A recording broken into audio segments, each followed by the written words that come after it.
Medico Priyanka కేసులో తమ వ్యాఖ్యలను కొన్ని ఛానళ్లు వక్రీకరించి ప్రసారం చేస్తున్నాయంటూ ప్రియాంక తండ్రి వెంకటేష్ ఆవేదన వ్యక్తం చేశారు.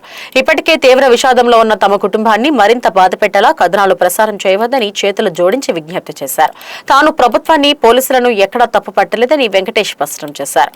ప్రియాంకను కారుతో ఢీకొన్న ఘటనపై పోలీసులు సంతృప్తికరంగా దర్యాప్తు చేస్తున్నారని తెలిపారు. తమకు ఉన్న సందేహాలను పోలీసులు నివృత్తి చేశారని, కేసు దర్యాప్తు జరుగుతున్న తీరు, నిందితులపై నమోదు చేసిన సెక్షన్లను పోలీసులు తమకు అర్థమయ్యేలా వివరించారని చెప్పారు. ప్రియాంక కేసులో సీఎం చంద్రబాబు, హోంమంత్రి అనితతో పాటు పోలీసులు స్పందించిన తీరు తమకు సంతృప్తినిస్తుందన్నారు.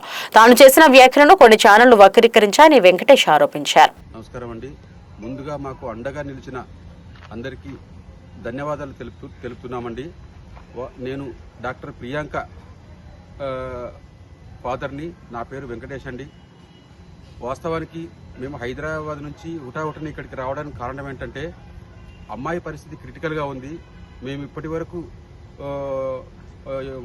కంప్లైంట్ చేసింది, పర్సనల్గా కంప్లైంట్ చేసింది లేదు కాబట్టి కేసు ఏమైనా తప్పుదోవ పడుతుందో ఏమో, పోలీసు వాళ్ళు కరెక్ట్గా పని చేస్తారో లేదని కొన్ని అనుమానాలు ఉండేవి. అందుకొరకే ఇక్కడికి వచ్చాము, వాస్తవ పరిస్థితులు ఏంటో తెలుసుకోవడానికి. ముందుగా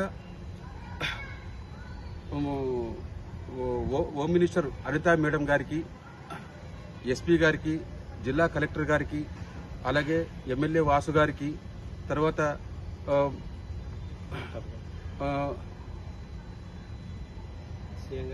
సిఏ గారికి,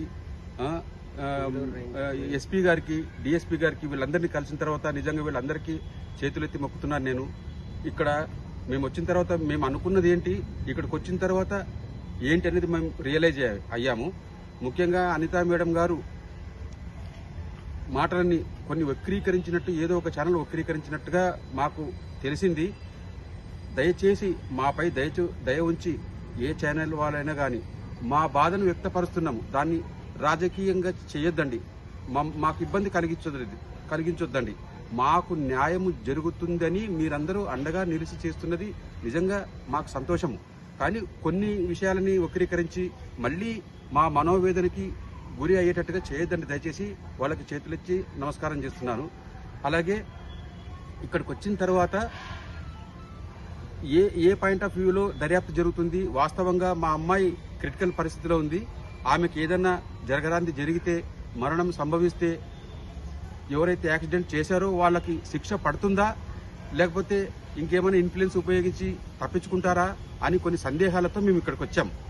వాస్తవానికి ఇక్కడికి వచ్చిన తర్వాత మాకు తెలిసింది ఏంటంటే, పోలీసు వాళ్ళు చేసిన ఎంక్వైరీ పాయింట్ టు పాయింట్ వాళ్ళు చెప్పడము, ప్రతిదీ వాళ్ళు నోట్ చేసుకోవడము, ప్రతిదీ వాళ్ళు రికార్డ్ చేయడము, అలాగే ఫుటేజెస్ తీసి పెట్టడము, దాన్ని క్లియర్గా వివరంగా మాకు అర్థమయ్యేలా చెప్పి ఏం జరుగుతుంది, ఏం చేయబోతున్నారు అదంతా విన్న తర్వాత మాకు నిజంగా సాటిస్ఫై అయింది.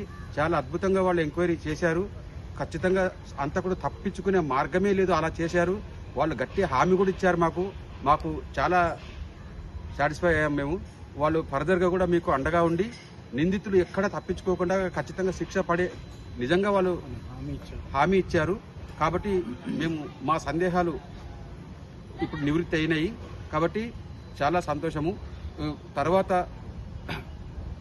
ఇప్పుడు మాకు ఫోన్ వచ్చింది హైదరాబాద్ నుంచి, అమ్మాయి కండిషన్ చాలా క్రిటికల్, మీరు ఇమ్మీడియట్గా రావాలని చెప్పి ఫోన్ వచ్చింది.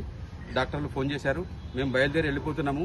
మా కొరకు డిపార్ట్మెంట్ వాళ్ళు చేసిన ప్రయత్నము, అంటే వాళ్ళు చేసిన దర్యాప్తులు కానీ, ఎస్పీ గారు, ముఖ్యంగా ఎస్పీ గారు,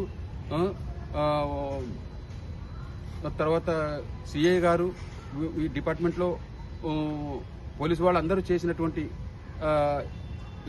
ఇన్వెస్టిగేషన్లు అవన్నీ చాలా చాలా క్లియర్గా ఉన్నాయి. మాకు ఎలాంటి సందేహం ఇప్పుడు లేదు. ఎందుకంటే మాకు సందేహంతోనే వచ్చాము యాక్చువల్గా.